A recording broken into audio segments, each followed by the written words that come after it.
ndagushuje wowe kino gitondo cy'uyu munsi wankurikiye. Amahoro y'Imana nabane nawe. Ndakwifuriza kugira umunsi mwiza mu byo ugiye kugerageza gukora byose. Imana jya uyishyira imbere, bizagenda neza.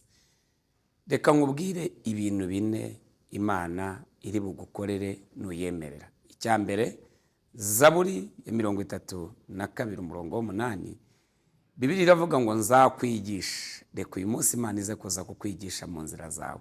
Icya kabiri, nzakwereka inzira unyuramo. Uyu munsi wa none Imana ize kuza kukwereka inzira unyuramo. Icya gatatu, nzakugira inama. Amen. Uyu munsi Imana ize kuza kukugira inama. Icya kane, ijisho ryanjye rizakugumaho. Ndakwifuriza ibi bintu bine. Ndakwifuriza kubana n'Imana ubuzima bwawe bwose. Ndakwifuriza ko imigambi yawe uyereka Uwiteka.